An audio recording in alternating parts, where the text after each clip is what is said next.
excited and passionate, which means I get warm and sweaty. And at the end of the last class, I was pretty sweaty in my hair. So my hair's up today to hopefully alleviate that. But we're gonna make some great food tonight. Our theme tonight is Asian inspired. Most of the recipes are really Asian, but the dessert is more of an Asian inspired dessert. So that's our theme for tonight. We had a number of people that signed up in the last couple of weeks. So welcome to those of you who did not join us the first session. We're so glad to have you in this session. So last week, if you recall, our theme was called Clean and Simple. And one of the dishes we made was called Vegetable Not Lasagna. And I was so excited to get some text from a few people who had made the dish and sent me pictures. So let me show those pictures to you. We had 3 different people that had joined the class that made the dish. So CJ and Sue Yoon, Jackie Boko, and Sylvia Leandro each made the vegetable not lasagna dish. And you can see, this is what's so fun about cooking, is it really is an art. So each person's dish looks a little bit different, but all 3 of them said it was delicious. So don't be afraid to try the recipe. Don't worry if it doesn't look exactly like the picture, exactly like I explained it. If you're using good ingredients, which we are, it's going to taste great. So tonight, the dishes that we're going to make, Wes is going to put up the slide here. So these are the 4 dishes that we're going to make tonight. For a salad, we're going to make an Indonesian chopped salad called Gado-Gado. Pardon me if I'm not pronouncing it correctly. Michelle, you can correct me. Our vegetable dish, it's kind of a vegetable, it's kind of an appetizer, but they are the rice paper rolls, also known as fresh spring rolls or fresh summer rolls or Asian garden wraps, many different names. The entree dish is Sapi Cuka, and that's an Indonesian beef dish, and we're going to use a beef substitute. And our dessert, this is the one that's more Asian inspired.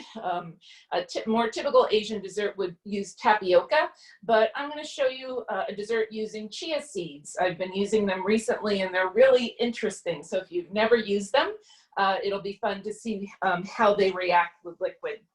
So that's our layout for tonight. During our presentations, if you have any questions, just put them in the chat. And then Wesley will ask them to Michelle and I as we're doing the cooking. So with that, I'm going to turn it over to Michelle, who's going to start us off with the salad. Great. Well, welcome. I want to say a special shout out to some friends of mine and Alicia and Fawn. I saw you on the call. So anyway, I'm excited to share this recipe with you, and also to let you know that it's not authentic.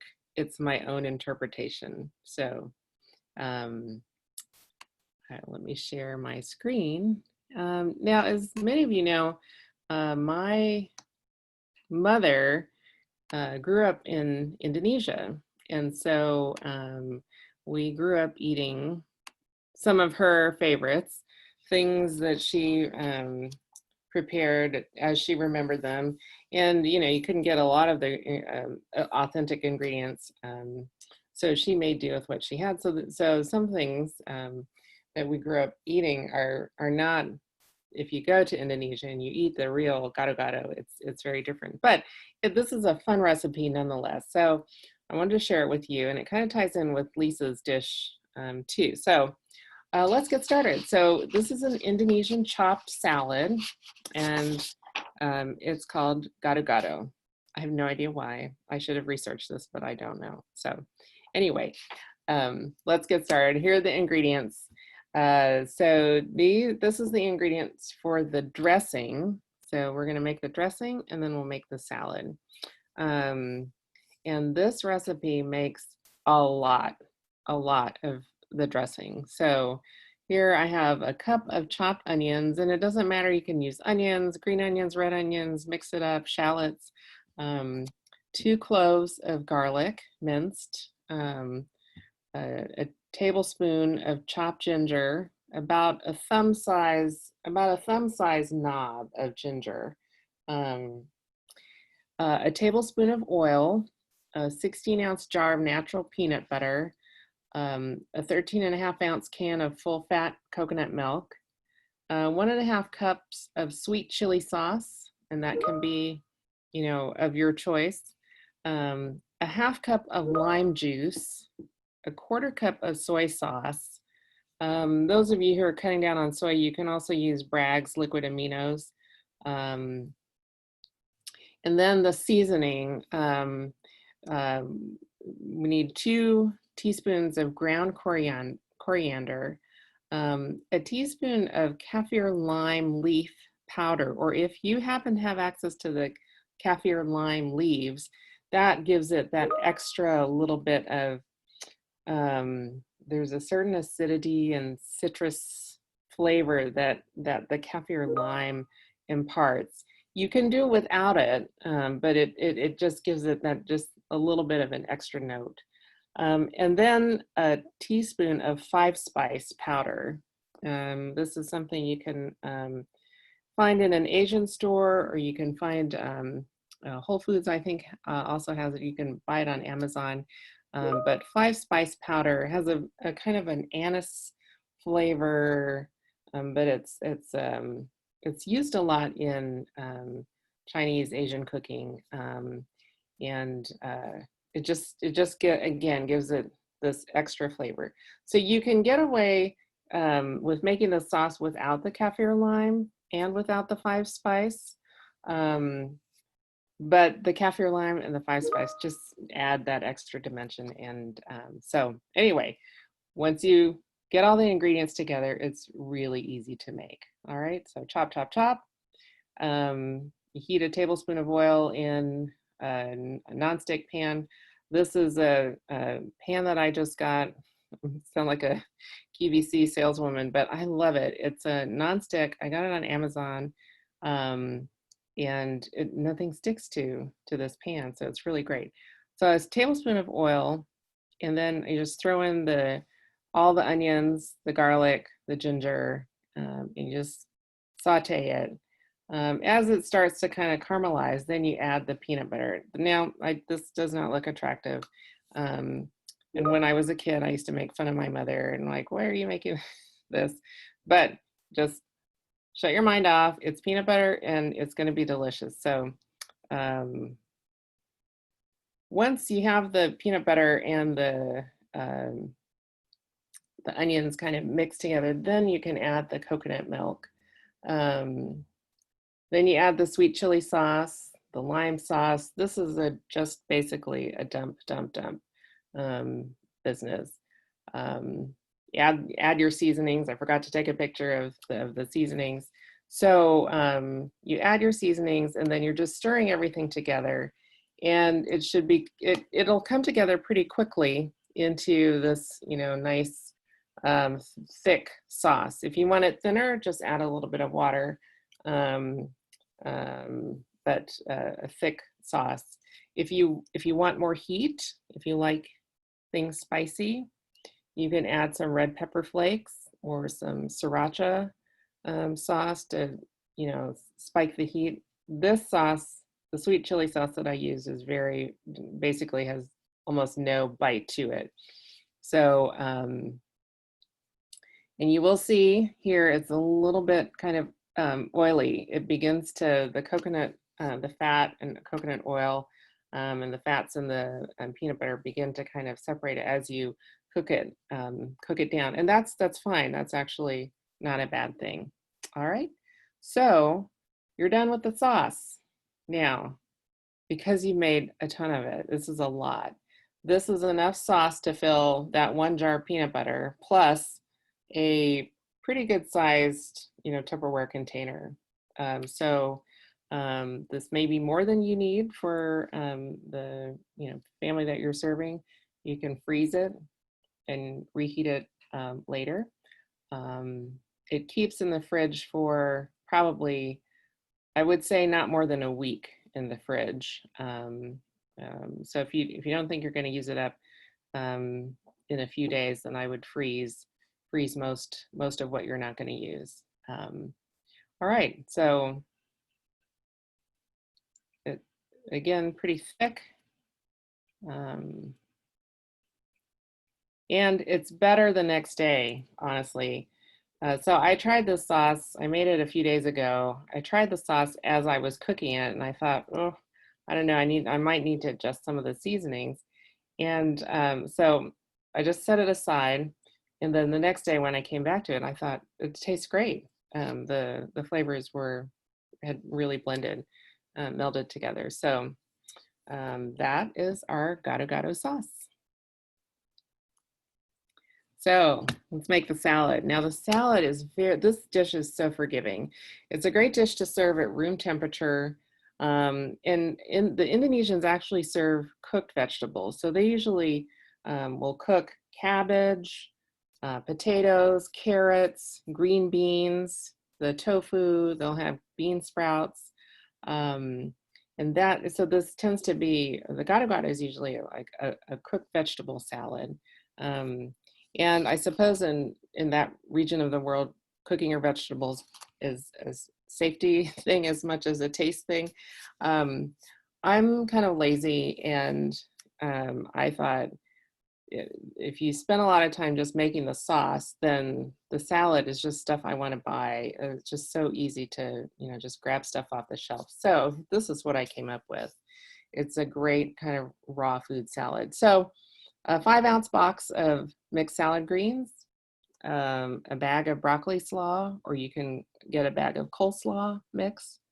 I found this can of Del Monte sliced potatoes, so you don't even have to cook the potatoes. It's already done for you. Or, 1 or 2 boiled potatoes sliced, celery, some baked tofu, that's sliced, or you can use a fried tofu, a braised tofu, extra firm tofu, any protein of your choice, a carrot, shaved, a cucumber chopped, grape tomatoes, a scallion. Part of this dish, the beauty of this dish is the colors and the textures, and the flavors as well. And then for crunch, I found these freeze-dried pineapple chunks. Those are great on top of the salad. And then my mother used to always put potato chips on top of the salad. And the Indonesians have a special kind of cracker chip. You'll see these in Chinese restaurants. Often they're like the shrimp crackers, but you can get like garlic chips or onion chips, or a kind of bitter, crunchy chip that is, not an animal product. And so they usually have these crunchy bits on top of this salad. And I realized the reason my mother used potato chips was because she couldn't get these Indonesian crackers. So these Munchos potato chips are actually, in terms of their form, very similar to the crackers. They call them kerupuk, that the Indonesians would use on their gado-gado. So these are the ingredients for the salad. So let's put this together. We shaved the carrots, we chopped the celery, we sliced the tofu. We have a big dish, and see, here's my lovely can of Del Monte already cooked sliced potatoes. So I don't have to, this would be a great summer meal, because you really could get away with not cooking anything. This tofu here was, I found it at Whole Foods. It was a wildwood, I think, baked tofu. And you just open the package and slice it, and it's good to go. So let's get started with our salad. So we put down the spring mix first, add the broccoli slaw on top, put the sliced potatoes on top of that, add the celery. Hang on one sec. You know the password for the computer in there, the Podium A computer? It just died.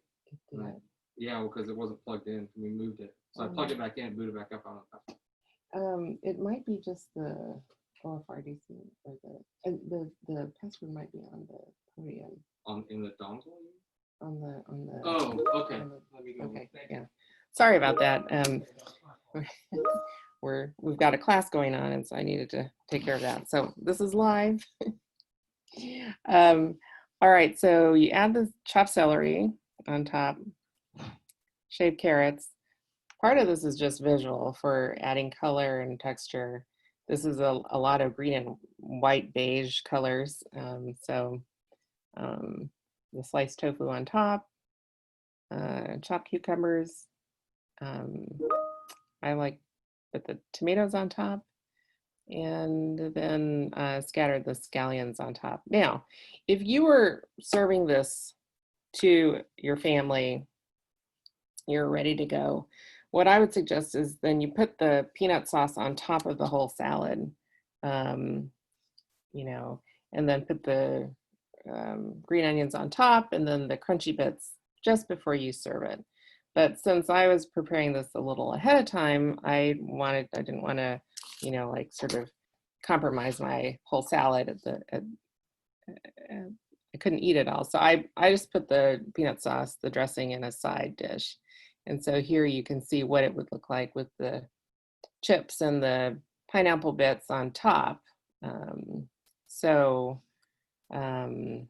It's really good. So serve it, you know, you can serve it at room temperature. If you want to heat up your dressing, you can heat it up. And you could thin it out as well. So that's it. That's our Gado-Gado. And so I'm gonna send it back to Lisa unless there's some questions about this. One quick question from Jackie. She wanted to know could she use light version of the coconut milk, or do you really have to use the full fat in order to get that texture for the sauce? Oh, that's a good question, Jackie. I think you could probably use the light version. It wouldn't be as thick, but you'd still get the flavor. So I think that's fine.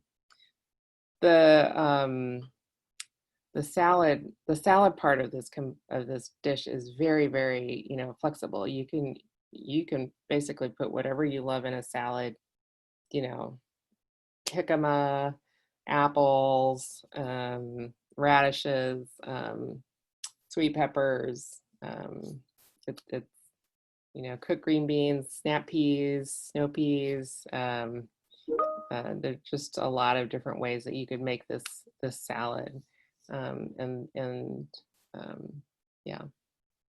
And if you wanted to make the sauce a little bit thinner, would you just add water after the fact and mix it together? Or would you I think what I would do is I would add a little bit of water, or you might thin it out with a little more of maybe the light coconut milk. Great. One question, Fawn Escalante wanted to ask again, which was the type of potato chip that you said was similar to the one from Indonesia? Oh, this chip is the Munchos. Sorry, I didn't get a good picture of it, but the Munchos potato chips. But you can use Ruffles or Lay's or kettle chips. Gotcha. All right. Thank you very much. When you're ready, could you just click stop share? And then Great. Thank you. Yeah.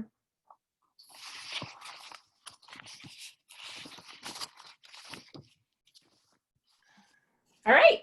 Thank you so much, Michelle.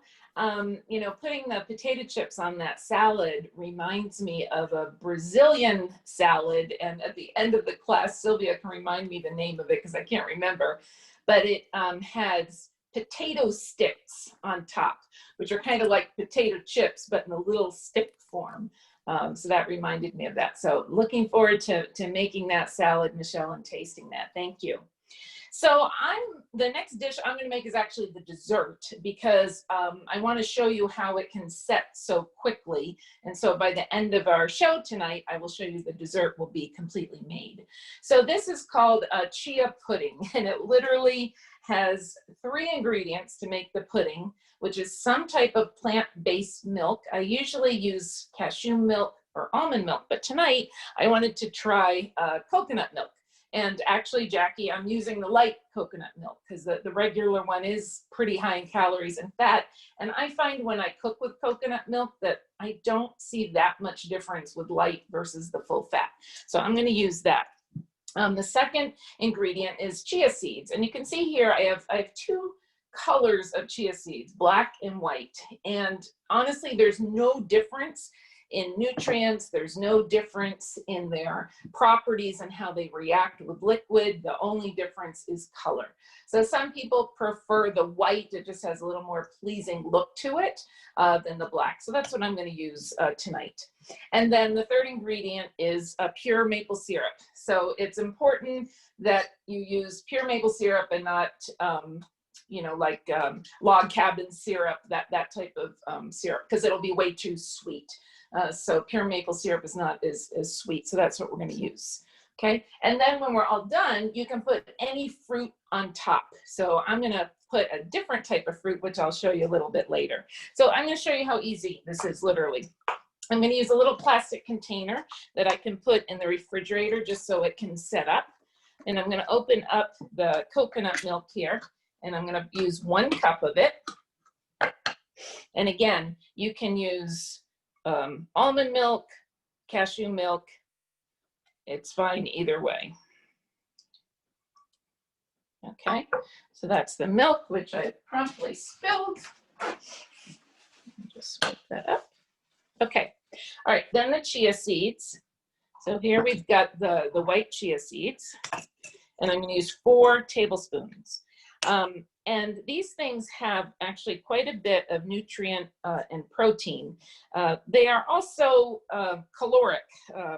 So the dish that I'm making here would be 2 servings. Okay. All right, so we're going to put those in, and then we're going to do 1 tablespoon of the maple syrup.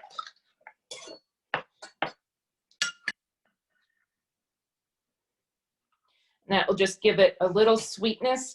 And honestly, if you don't have a sweet tooth, you don't have to put the maple syrup in. It's actually fine without it. But for dessert, it's just nice to have that little sweetness. Now, as a side note, this actually also makes a really wonderful breakfast. So especially when you add fruit. All right, so if you can see here on the camera shot, it's very liquidy. Right? And you think, well, how can that be a dessert? So I'm going to let it sit while I do something else. You'll see that it gets thick, and then we'll let it sit longer. So I'm just going to put it to the side. All right. Now, the next thing I'm going to do is start making the dip for the wrap. So I'm kind of doing things a little bit backwards.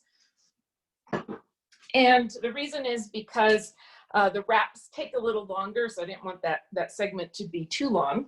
So right now I'm going to do the dip for the wraps. Now, if you had a chance to look at the recipes, there's actually 3 ideas for dips. One is the sauce that Michelle just made, the Gado-Gado sauce, which when she saw my recipe for the wrap, she said, hey, it would be great as a side dip for the wraps. So if you've got extra of that, you can use it for the wraps. The second is a peanut sauce, which is what I usually make with these wraps. But since Michelle had a peanut-based sauce, I decided tonight to do a carrot ginger sauce. And this sauce is so delicious. I'm using it tonight as a dip for the wrap, but it's really a wonderful salad dressing. And this has so much flavor that honestly, all you need is lettuce with this dressing, and it feels like a wonderful salad. So I'm going to make it in the blender. Let me just grab the ingredients here. All right, now, Wes, I'm going to hold up a piece of paper here. Let's see if this works. All right. Wesley says it's nice to see the recipe. All right, so this is what we've got. Fresh ginger, red onion, 1/4 of an apple, a carrot, a clove of garlic, 2 tablespoons of soy sauce, 1/4 cup of rice vinegar, a tablespoon of sugar, a tablespoon of tahini, and 3/4 cup grapeseed oil or any other mild flavor oil. You can do canola or vegetable oil is just fine. So literally, I'm going to take those ingredients and just throw them all in the blender. So the first thing I want to show you, if you've never cooked with fresh ginger, it can actually be a little daunting when you go to the store and find these ugly shaped things. Often they're massive. They're all different shapes. What do you do with it? How do you peel it? How much do you use? And so I'm just going to show you a couple of tricks. So this recipe calls for a 2-inch piece. So this is the size piece that I got. And I'm going to just kind of eyeball it and say, okay, that looks like around 2 inches there. And then this is the best way and easiest way to peel it. And that is to take a spoon and just scrape the edge of the spoon, and it will come straight off. The skin will just come straight off, okay? I was watching a YouTube video that used fresh ginger, and actually the woman said she just throws the whole thing in, even the skin. So I'm not quite that brave. I want the skin off, or at least most of it off, all right? So that is the first ingredient, is that ginger. Okay, put that in the blender. Okay, the next thing is red onion. You see, I wrote 3-inch piece. So I will just kind of maybe do something like about that size, okay? And we'll throw that in the blender as well.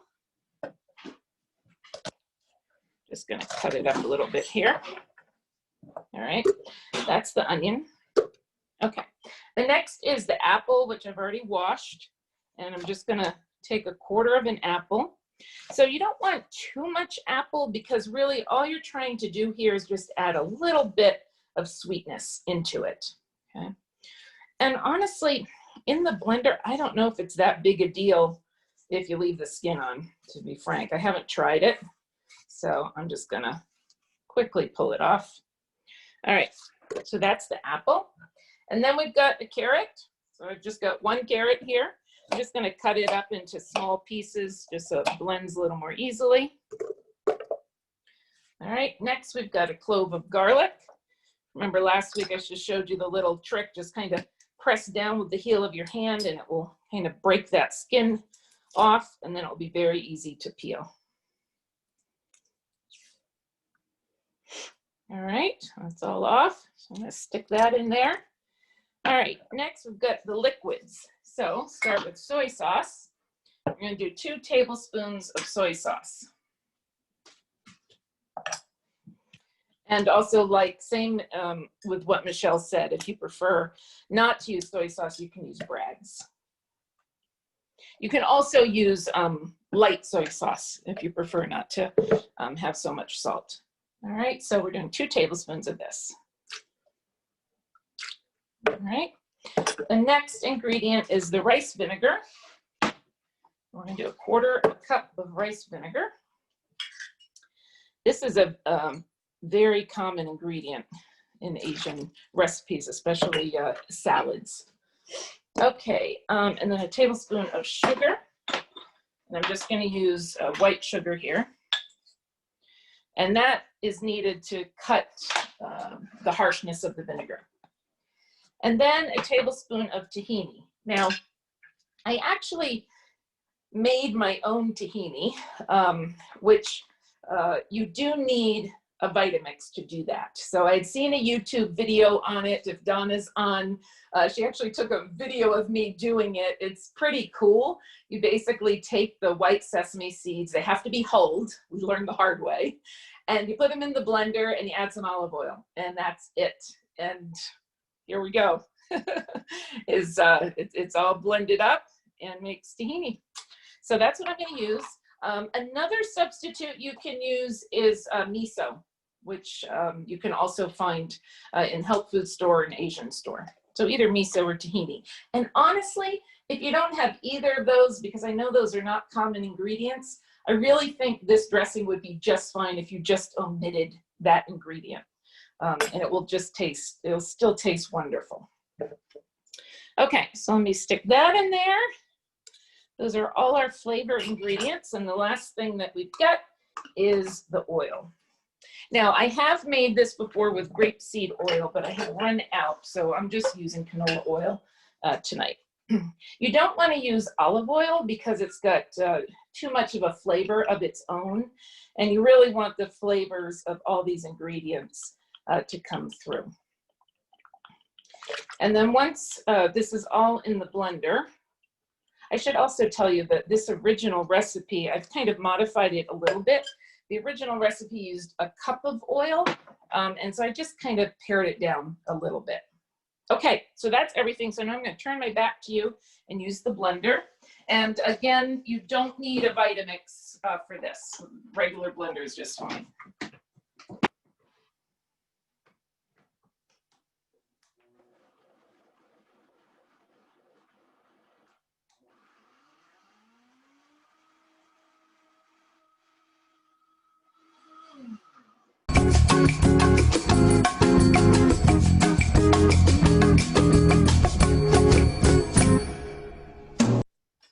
All right, and there we go.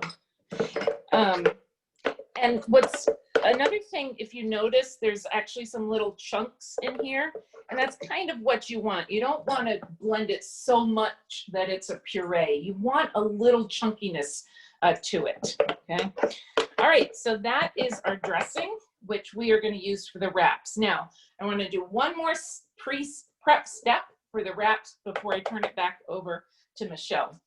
So one of the ingredients in the wraps are bean thread noodles. And I'm going to show you how easy these things are to make. Let me just move this board. Okay.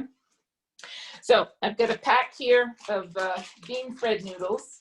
And really all you need to do is put them in a bowl and add boiling water and let them sit for about 5 to 7 minutes. And that's it. So cooking them is really easy.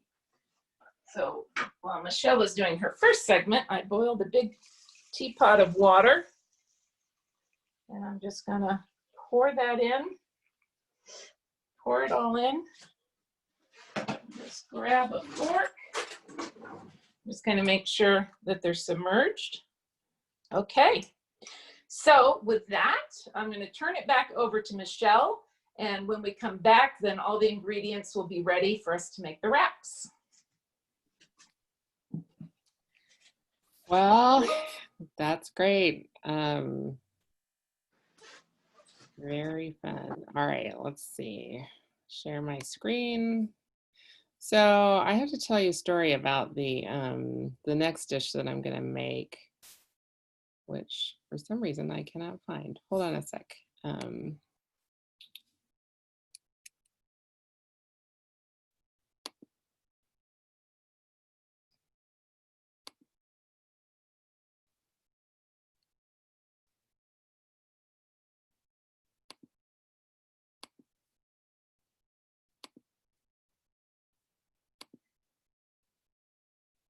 Okay.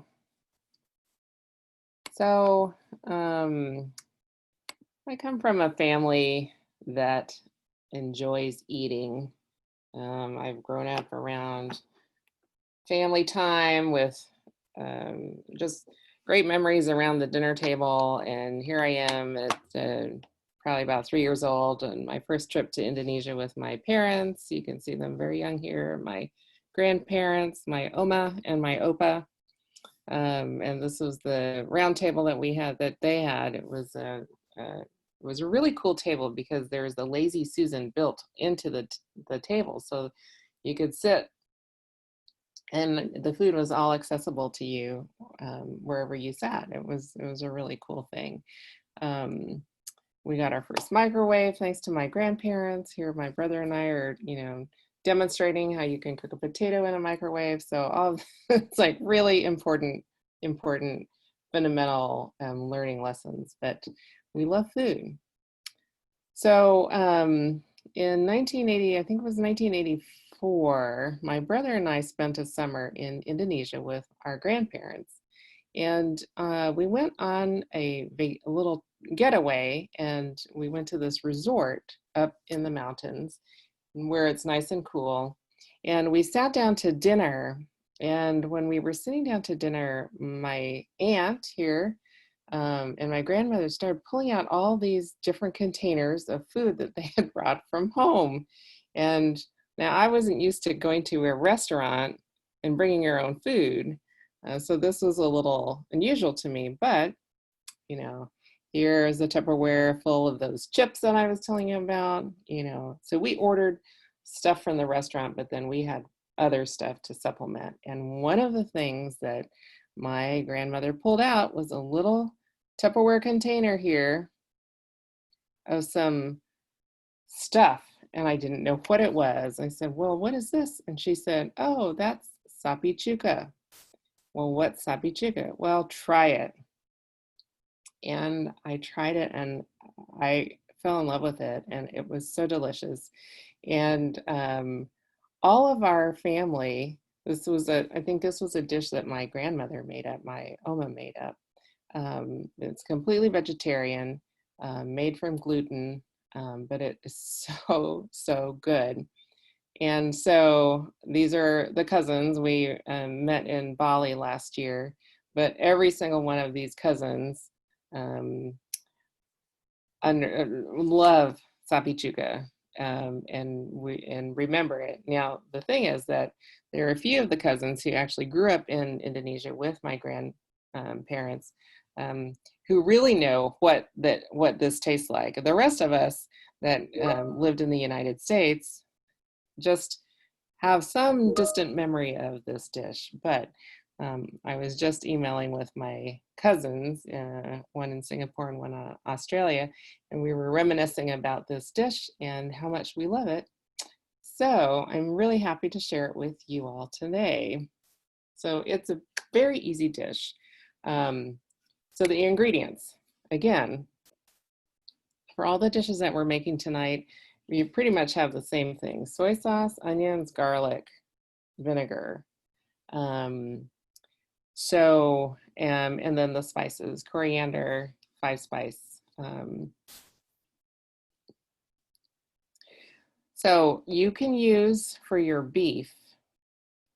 So sapi means beef. And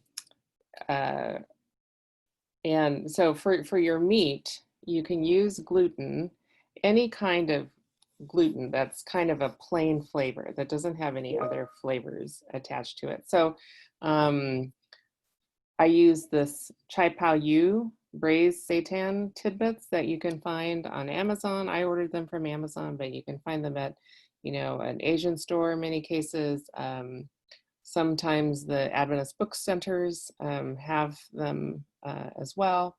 You can use other seitan products, the Worthington scallops or the tender bits or chocolates even. You could chop them up very fine. So we're going to do two things. We're going to make the marinade, and then we're going to make the beef. So the marinade is super easy. All right, you just kind of do what Lisa did with making the dressing. Just kind of chop your onions and garlic, add your vinegar, soy sauce, your spices.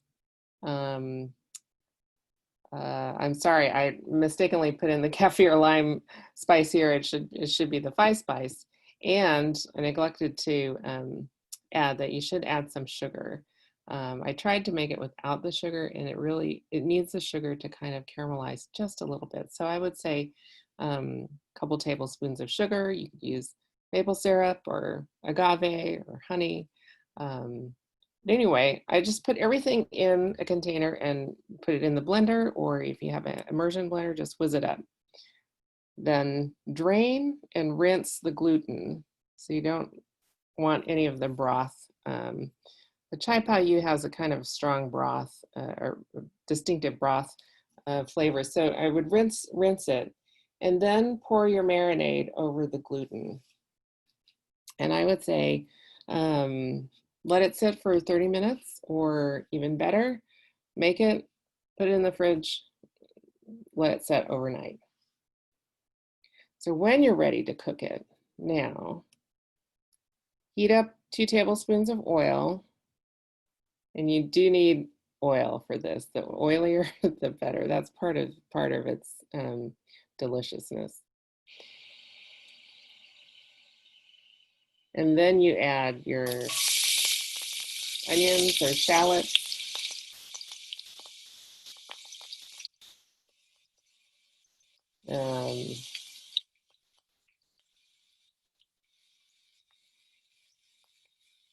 just stir this until it starts to caramelize.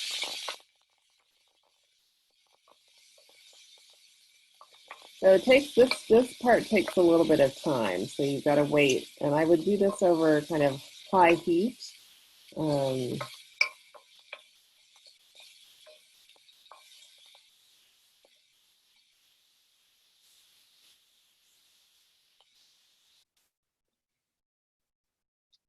So you can see here the onions have gotten a little bit, the shallots have gotten a little bit of color, but they're wilting. But we want them to be, you know, darker before we do anything else.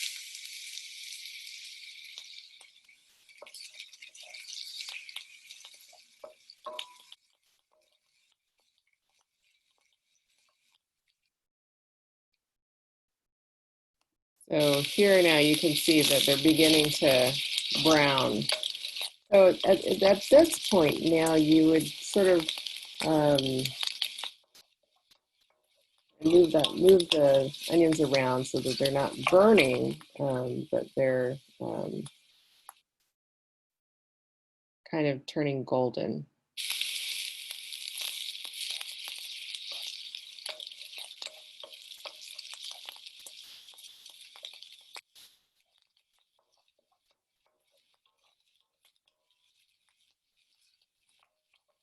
This is taking about 10 minutes to get to this point, I think. Now you add your gluten and your marinade, just dump it all in. And I would have this on a medium-high heat, and then you're just gonna let the juices kind of simmer and let the liquid start to evaporate. So kind of medium-high heat. And it's a little bit messy, so it's kind of splatters a bit. So you know, clean your range after this. And it's a very strong, you know, aroma. So you can see now this is very kind of soupy, right? And the gluten is soft. But what we're looking for is for all of this liquid to evaporate, and then the gluten to kind of begin to dry out. So this is why it's really helpful to have a nonstick pan. So here, this is about 16 minutes or so after we've cooked. And so now you can see all the marinade has evaporated, and we're left with the bits. And it's just kind of beginning to, you know, dry, and this is where having a little bit of sugar in the marinade helps with the caramelization. And here we're almost done.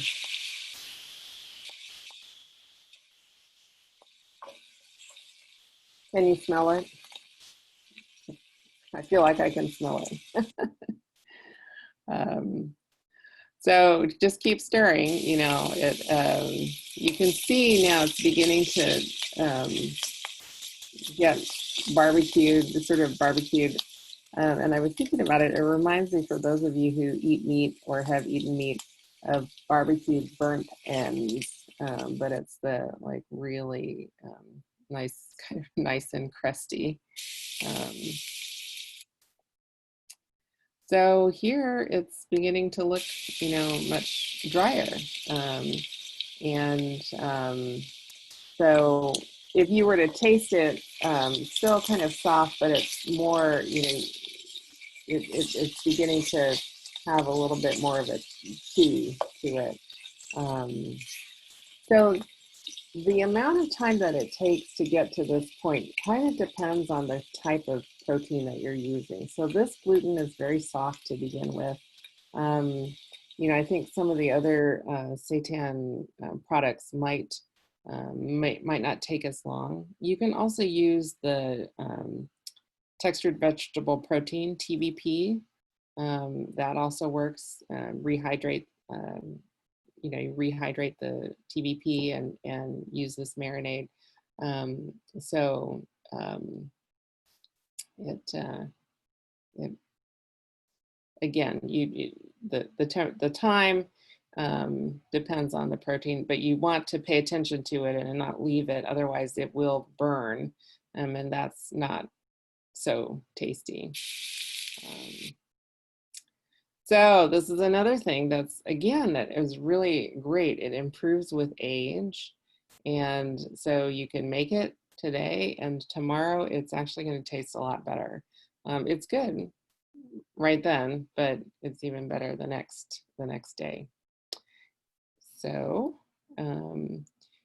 these two dishes make a nice kind of complete meal. If you add a little brown rice, you have your your Sapi Cuka and your salad.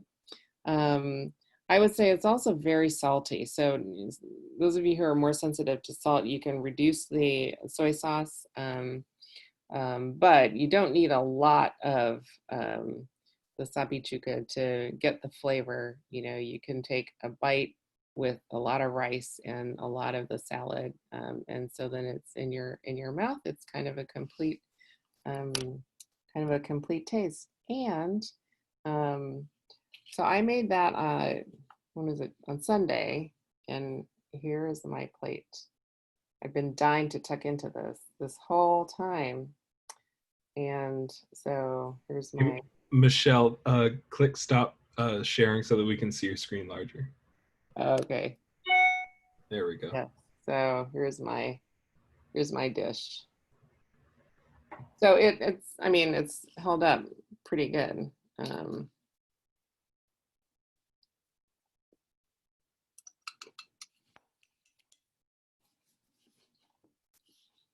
All right, that's unfair Yeah. that you can eat that in front of us. Quick comments and questions. Jackie says that she found Chai Pao Yu at the Living Well, so we know that they carry that. Fawn wanted to know what was the brand of the pan that you were using. I'll have to check. It's some copper. It wasn't a terribly expensive pan that I got on Amazon. I'll find out. And then the last question was from Jackie. Could you substitute using soy curls instead of? Yes. Actually, Claudia Thompson tried this with soy curls, and she said it turned out great. Awesome. All right. Thank you, Michelle. Great. Thank you.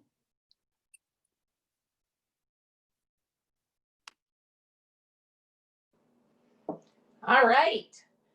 Boy, did that look good. I was sitting here, Michelle, really wishing that we were doing this cooking class in person so that we could taste that and smell it. So that is definitely something that I want to try. I do have one question for you. I have never cooked with 5-spice. What exactly is 5-spice, and can you describe the type of flavor that it imparts? Yeah, so 5-spice, I'm trying to think. So it's a blend of, so I'm just like, You're Googling. It's a blend of different spices, typical for Chinese and it says Vietnamese cuisines. But it has like the star anise. That's a very prominent flavor. Star anise.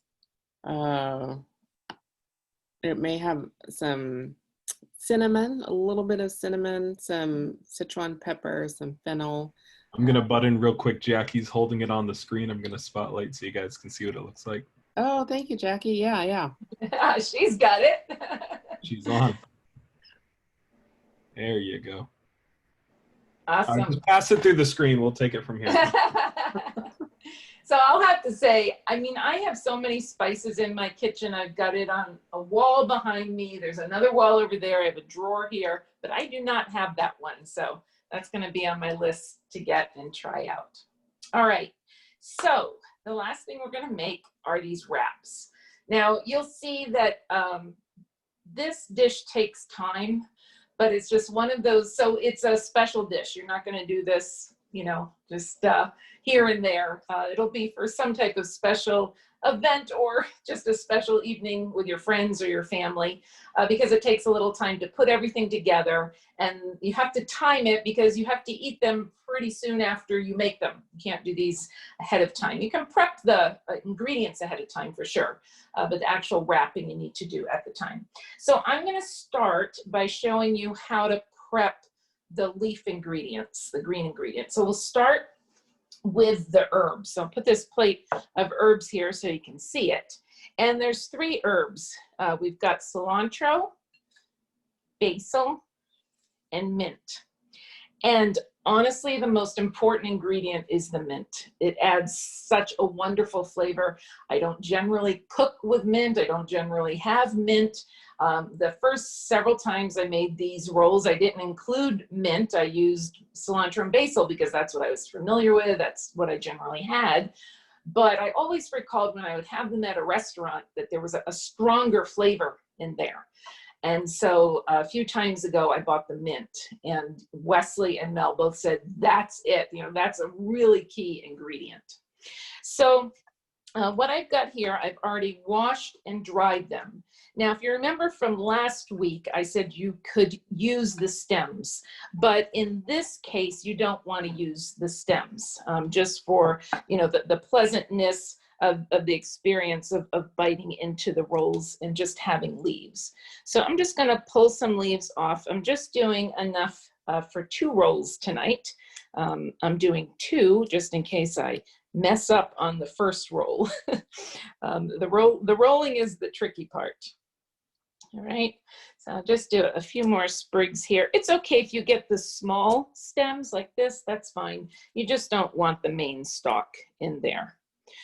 Part of it is because it's got a roll, and if you got that stem in there the wrong way, it'll be difficult to roll. And secondly, it's just, like I said, not so pleasant to bite into that stem. All right, so that's the cilantro.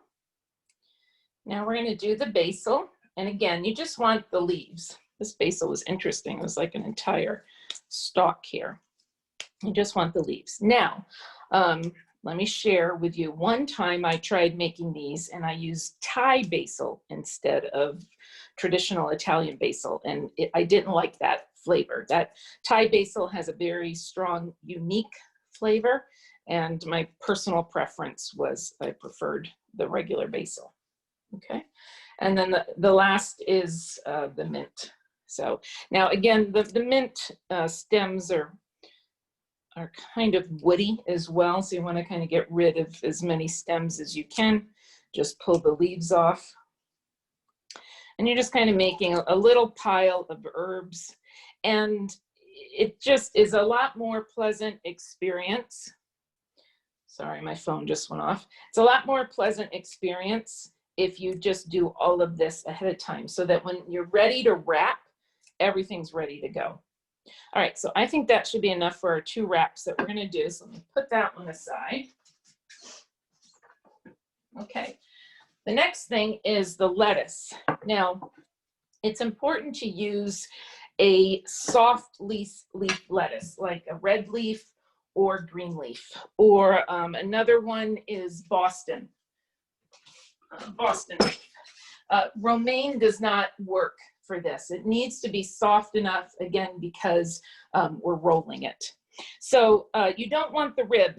So I'm just going to take my knife and pull out the rib, or you can just use your hands and pull the rib off. So I'm going to end up with a few, just the leafy part. Okay. Again, it's just that the rib is difficult to roll. So we're just going to take that off. Give me another big one here. And that should be enough for our 2 rolls. All right, so I'm going to put that on the plate with our ingredients. And then the last ingredient we need to prep are the spring onions. So for 2 rolls, 1 spring onion should be good enough. So I'm going to cut off the bottom. And this is a leaf I don't really like the look of. Cut off the top. And then I'm gonna cut in maybe about 3-inch pieces like that. And then I'm gonna take that 3-inch piece and cut it vertically. And I might do one more just because I just want a little bit of onion in the roll. So you can see eventually we want things in the length of the roll so it's easy to wrap. All right, that should do us. All right, so now we've got all the greens ready. Let me put this over here. Okay. So the other ingredients we're going to put in here are tofu and the noodles. Now you can also put grated carrots in here. Tonight I'm not doing that, but I've made it with grated carrots as well, and that's tasty. And if you like more of a crunch, you can do tiny carrot sticks as well. So, and anything can go in here. Often these rolls for non-vegetarian often have shrimp in them. But this, we're focusing on the greens and the tofu and the noodles for the ingredients. So I'm going to show you this pan of tofu. Now it's ugly because my pans are very well worn. But so what I did here is I took 1 brick of firm tofu and I cut it into 10 pieces, 1 brick in 10 pieces. I put it on a piece of parchment paper and then I baked it at 350 for 30 minutes, 15 minutes each side. Okay, I didn't add any oil or salt or anything. I'm basically just drying it out so that I can cut it and it holds up. All right, so I'm going to take a couple pieces here and just slice them into sticks. Okay, and you can see they're nice and firm now. Okay, all right. And then the last thing is our noodles, which I drained. Okay, and I think what I need to do is grab one more plate. So they sat in that boiling hot water for about 5 minutes, and now I've drained them, and I'm just gonna plop them on the plate there. This is way more noodles than we're gonna use, but we're ready to go. Okay, so that's all the insides. So now the fun part. Probably the first 3 times I made these, they just were ugly. And even now, sometimes they're ugly. So I'll just warn you, it's not easy, but it's very doable. And with practice, it becomes easier. And at the end of the day, it doesn't really matter because it all tastes so wonderful if it's an ugly roll or a beautiful roll. On the recipe page that's on the Google Docs link that we sent out, I actually included a YouTube link of a woman that shows how to roll it. So if you're interested in making these, I would suggest looking at that. I think I watched that little YouTube. It's short, like literally 3 minutes, you know, multiple times just to kind of get the feel of it. So let's start with the rice paper wraps. Now, if you've never used these, they literally, here are the ingredients: rice flour, water, and salt. So that's it. If you go to an Asian store, there'll be all sorts of brands. You're going to laugh at this. I basically picked the one that I liked the look of the package. I thought that was a pretty package. So I've tried different brands. I really can't tell the difference. But let me show one to you. So this is what it looks like. You can see it's translucent. It feels like plastic. So when you pull it out, you think, how are we going to eat this? And how are we ever going to roll this? So the trick is in the water. So what I've got here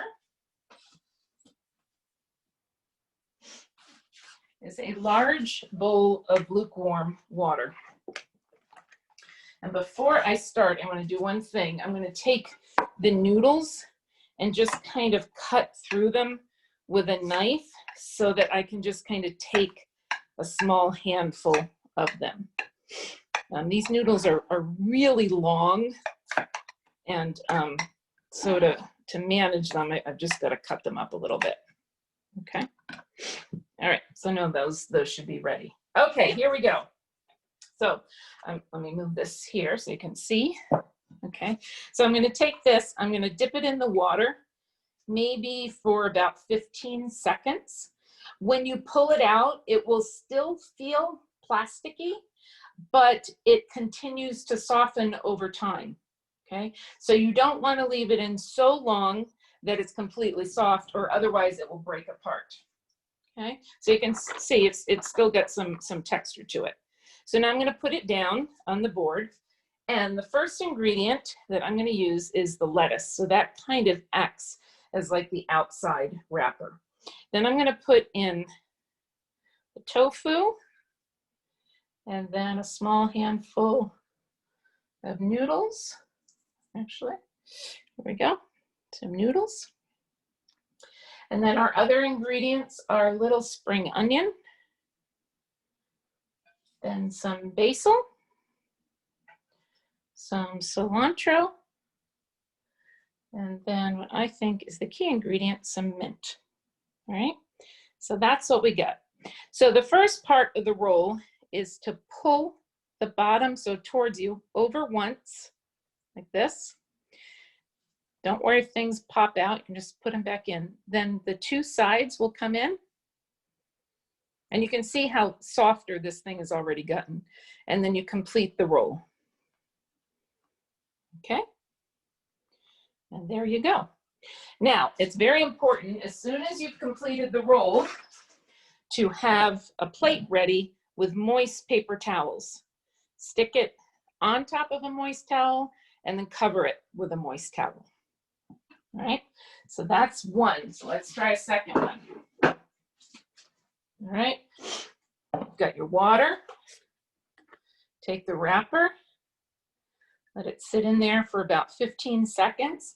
And you saw the difference just in that minute time frame from when I pulled it out of the water, it still was a little hard, and how it got soft so fast that I could wrap it. Okay, so I'm going to pull it out, put it on my board. You can do this on your kitchen counter, doesn't matter. All right, so get some lettuce. Now we'll get some tofu. Grab some. Then we'll get some noodles. Now we add a little spring onion. And now all of our herbs. Basil and cilantro and the mint. One more piece of mint just for fun. Okay, so now the roll. So start with the edge towards you. Kind of grab the ingredients, pull it so it's kind of tight. Don't worry if there's things sticking out, you can tuck them in. After that first pull, then do one side and then the second side, and then complete the roll. And there we go.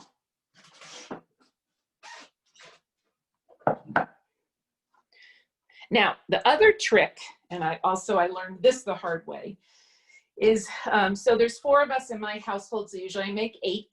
So there's 2 for each, so I have 1 plate with 8. Don't let the rolls touch each other, because then they stick together, and then when you pull them apart, they'll rip. So just make sure that when you're putting them on your platter for serving, that you just leave a little space in between them. And again, these just really need to be eaten, not immediately, but within 30 minutes or so, because longer than that, that rice paper starts to change texture. We actually had put one in the refrigerator overnight the first time I made it, not knowing. And the next day, it was interesting, it actually did turn kind of plasticky the next day. But these things are just so delicious and so fresh. And like I said at the beginning, you can use many different dips. So let me just show you. Let's take, if we were plating this up here, we put these 2 rolls on the plate. And where did I put the sauce? What, hold on, I've lost the sauce. Here it is. Okay. And then that's our carrot ginger sauce. Like I said, the other option is a peanut sauce or the Gado-Gado sauce that Michelle made. All right, so now since Michelle took a bite of her food, so I'm gonna take a bite of my food.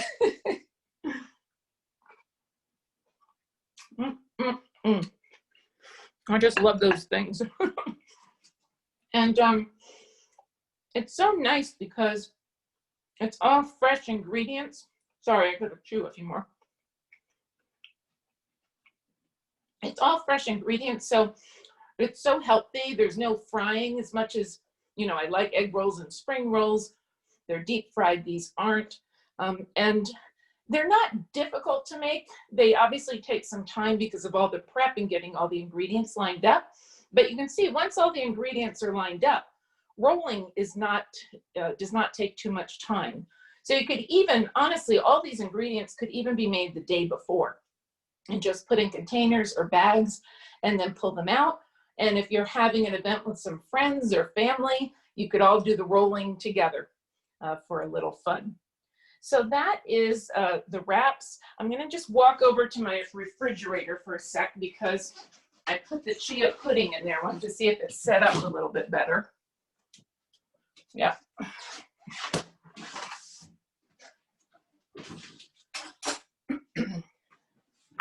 All right, so let me show you this.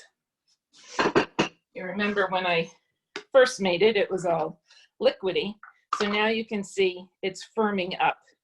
And if I leave that in overnight, it will be very, very firm, a nice firm texture. And like I said, you can add any fruit on top. So it makes a very nice, healthy, not too sweet dessert, but you get some sweetness. And what I bought to try, I have not tried it. Usually I do berries, but I bought some lychee, and it's in some syrup. And I'm gonna try these on top. So I think this would be delicious with any type of berry, whether it's blueberry or raspberry or blackberry, or any type of tropical fruit, lychee or pineapple or mango or kiwi, anything like that would just go very nice. So that is it for our class tonight. We hope that you were Asian inspired. It was kind of interesting as Michelle and I were each going through our recipes to see how many ingredients in Asian cooking are used again and again and again. And, you know, if you've got kind of some key ingredients, a few spices, onion, garlic, ginger is very common for the aromatics. And then the liquids very common are soy sauce, rice vinegar, sesame oil. So those are kind of some key ingredients that are used again and again. And I find the Asian recipes I've been making recently are generally very, with fresh ingredients, relatively simple, and a lot of delicious flavor based on those flavor ingredients and the herbs. So let me just pause and see if there's any questions for Michelle or myself.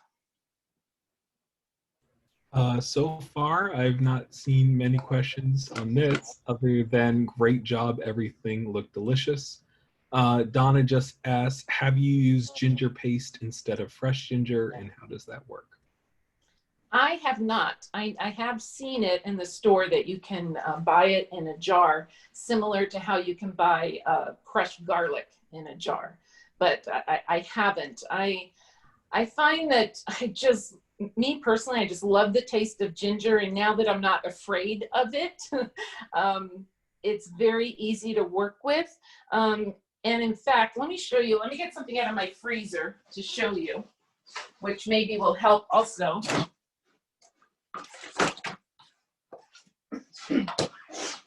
Okay, let me put it under the camera here. This is a little tiny ice cube tray. And what I've done is I have pre-grated ginger and then put it in these little trays. And so it's frozen.